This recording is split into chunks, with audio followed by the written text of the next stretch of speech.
Section 3. Chapter 3. Efficiency through Emphasis and Subordination. Quote, "In a word, the principle of emphasis is followed best not by remembering particular rules, but by being full of a particular feeling." End quote. C.S. Baldwin, Writing and Speaking. The gun that scatters too much does not bag the birds. The same principle applies to speech. The speaker that fires his force and emphasis at random into a sentence will not get results. Not every word is of special importance. Therefore, only certain words demand emphasis. You say Massachusetts and Minneapolis. You do not emphasize each syllable alike, but hit the accented syllable with force and hurry over the unimportant ones. Now, why do you not apply this principle in speaking a sentence? To some extent you do, in ordinary speech. But do you in public discourse? It is there that monotony caused by lack of emphasis is so painfully apparent. So far as emphasis is concerned, you may consider the average sentence as just one big word, with the important word as the accented syllable. Note the following. Quote, "Destiny is not a matter of chance, it is a matter of choice." End quote. You might as well say Massachusetts, emphasizing every syllable equally, as to lay equal stress on each word in the foregoing sentences. Speak it aloud and see. Of course, you will want to emphasize destiny, for it is the principal idea in your declaration. And you will put some emphasis on not, else your hearers may think you are affirming that destiny is a matter of chance. By all means, you must emphasize chance, for it is one of the two big ideas in the statement. Another reason why chance takes emphasis is that it is contrasted with choice in the next sentence. Obviously, the author has contrasted these ideas purposely, so that they might be more emphatic, and here we see that contrast is one of the very first devices to gain emphasis. As a public speaker, you can assist this emphasis of contrast with your voice. If you say, "My horse is not black," what color immediately comes into mind? White, naturally, for that is the opposite of black. If you wish to bring out the thought that destiny is a matter of choice, you can do so more effectively by first saying that destiny is not a matter of chance.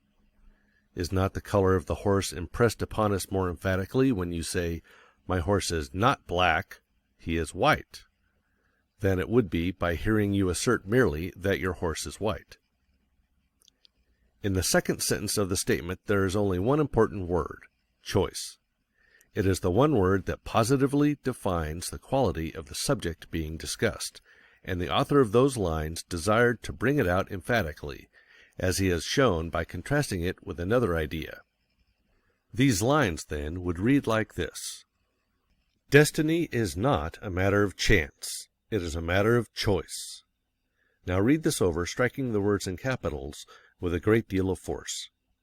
In almost every sentence there are a few mountain peak words that represent the big important ideas. When you pick up the evening paper, you can tell at a glance which are the important news articles. Thanks to the editor, he does not tell about a holdup in Hong Kong in the same sized type as he uses to report the death of 5 firemen in your home city. Size of type is his device to show emphasis in bold relief. He brings out, sometimes even in red headlines, the striking news of the day.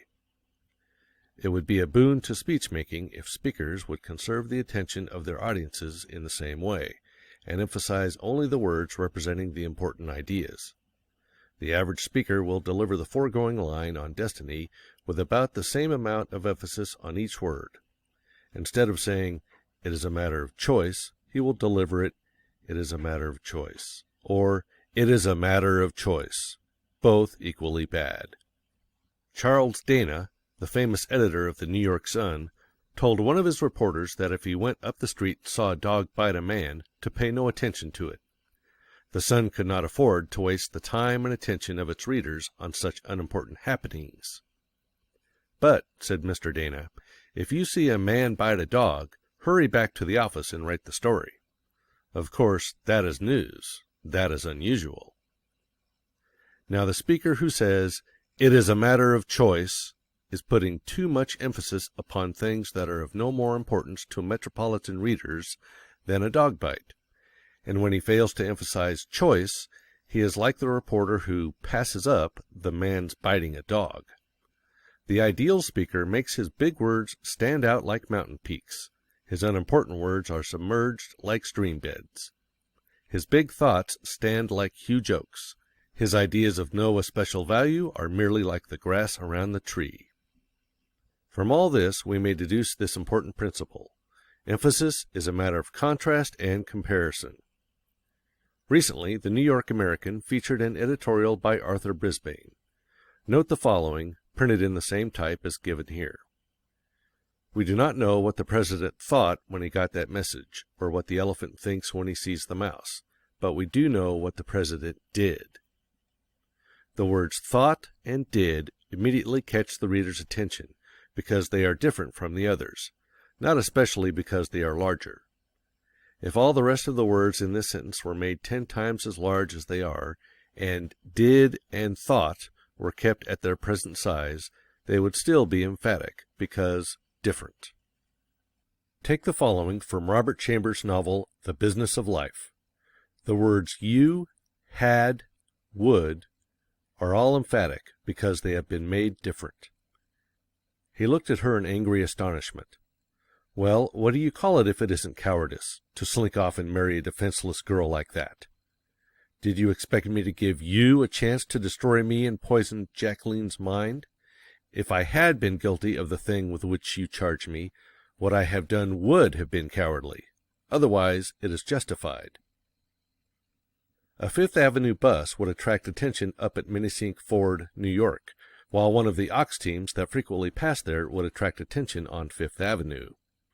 To make a word emphatic, deliver it differently from the manner in which the words surrounding it are delivered. If you have been talking loudly, utter the emphatic word in a concentrated whisper, and you have intense emphasis. If you have been going fast, go very slow on the emphatic word. If you have been talking on a low pitch, jump to a high one on the emphatic word. If you have been talking on a high pitch, take a low one on your emphatic ideas. Read the chapters on inflection, feeling, pause, change of pitch, change of tempo. Each of these will explain in detail how to get emphasis through the use of a certain principle. In this chapter, however, we are considering only one form of emphasis, that of applying force to the important word and subordinating the unimportant words.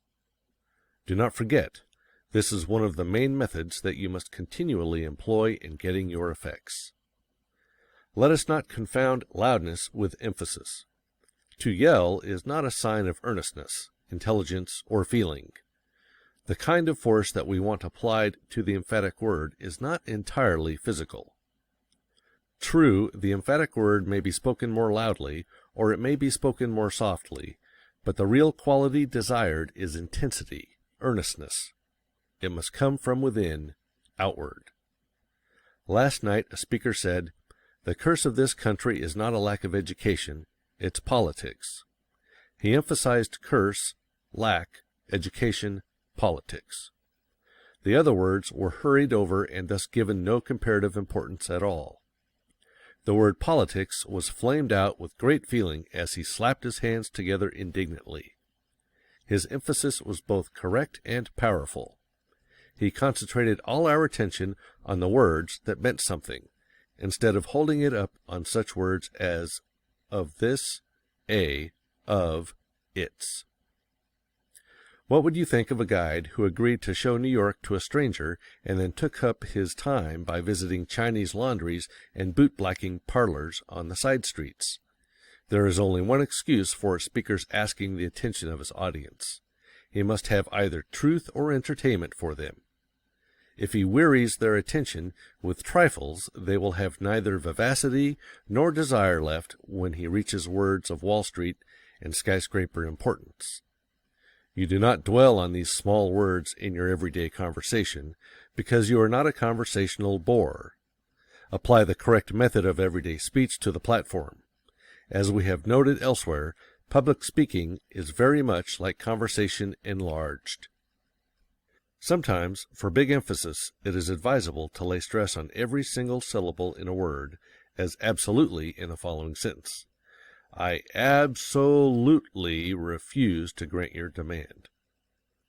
Now and then, this principle should be applied to an emphatic sentence by stressing each word. It is a good device for exciting special attention, and it furnishes a pleasing variety.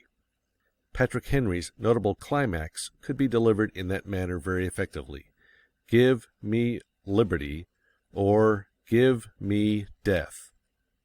The italicized part of the following might also be delivered with this every word emphasis. Of course, there are many ways of delivering it. This is only one of several good interpretations that might be chosen. Knowing the price we must pay, the sacrifice we must make, the burdens we must carry, the assaults we must endure, knowing full well the cost, yet we enlist, and we enlist for the war, for we know the justice of our cause, and we know, too, its certain triumph. From Pass Prosperity Around by Albert J. Beveridge, before the Chicago National Convention of the Progressive Party. Strongly emphasizing a single word has a tendency to suggest its antithesis. Notice how the meaning changes by merely putting the emphasis on different words in the following sentence. The parenthetical expressions would really not be needed to supplement the emphatic words. I intended to buy a house this spring, even if you did not. I intended to buy a house this spring, but something prevented. I intended to buy a house this spring, instead of renting as heretofore. I intended to buy a house this spring, and not an automobile. I intended to buy a house this spring, instead of next spring. I intended to buy a house this spring, instead of in the autumn. When a great battle is reported in the papers, they do not keep emphasizing the same facts over and over again. They try to get new information or a new slant. The news that takes an important place in the morning edition will be relegated to a small space in the late afternoon edition. We are interested in new ideas and new facts. This principle has a very important bearing in determining your emphasis. Do not emphasize the same idea over and over again unless you desire to lay extra stress on it. Senator Thurston desired to put the maximum amount of emphasis on force in his speech on page 50. Note how force is emphasized repeatedly. As a general rule, however, the new idea, the new slant, whether in a newspaper report of a battle or a speaker's enunciation of his ideas, is emphatic. In the following selection, larger is emphatic, for it is the new idea. All men have eyes, but this man asks for a larger eye. This man with the larger eye says he will discover, not rivers or safety appliances for airplanes, but new stars and suns. New stars and suns are hardly as emphatic as the word larger. Why? Because we expect an astronomer to discover heavenly bodies rather than cooking recipes. The words republic needs in the next sentence are emphatic. They introduce a new and important idea. Republics have always needed men, but the author says they need new men. New is emphatic because it introduces a new idea. In like manner, soil, grain, tools are also emphatic. The most emphatic words are italicized in this selection. Are there any others you would emphasize? Why? The old astronomer said, "Give me a larger eye, and I will discover new stars and suns." That is what the Republic needs today. New men. Men who are wise toward the soil, toward the grains, toward the tools. If God would only raise up for the people 2 or 3 men like Watt, Fulton, and McCormick, they would be worth more to the state than that treasure box named California or Mexico. And the real supremacy of man is based upon his capacity for education. Man is unique in the length of his childhood, which means the period of plasticity and education. the childhood of a moth. The distance that stands between the hatching of the robin and its maturity represent a few hours or a few weeks, but 20 years for growth stands between man's cradle and his citizenship. This protracted childhood makes it possible to hand over to the boy all the accumulated stores achieved by races and civilizations through thousands of years. Anonymous. You must understand that there are no steel-riveted rules of emphasis. It is not always possible to designate which word must and which must not be emphasized. One speaker will put one interpretation on a speech, another speaker will use different emphasis to bring out a different interpretation.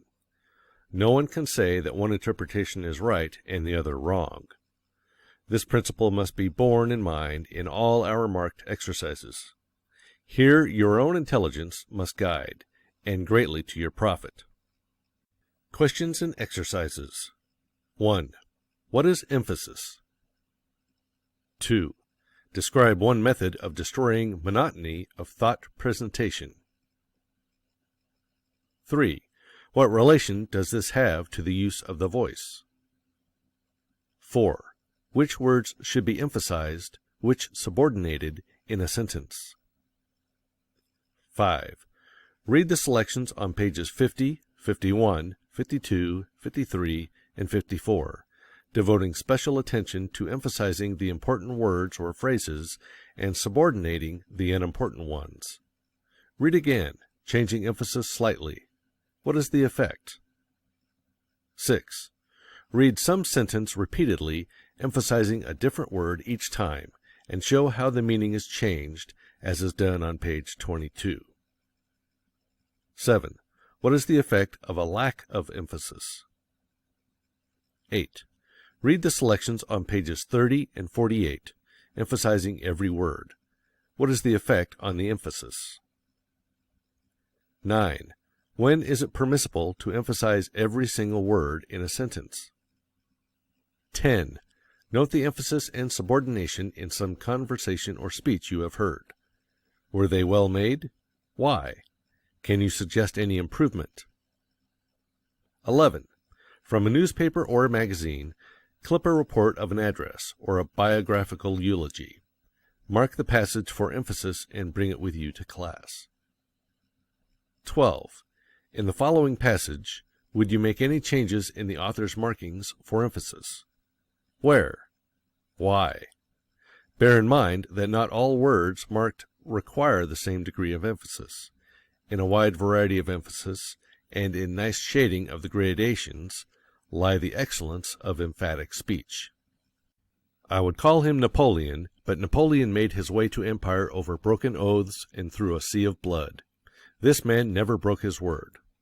No retaliation was his great motto and the rule of his life, and the last words uttered to his son in France were these, quote, "My boy, you will one day go back to Santo Domingo, forget that France murdered your father." Unquote.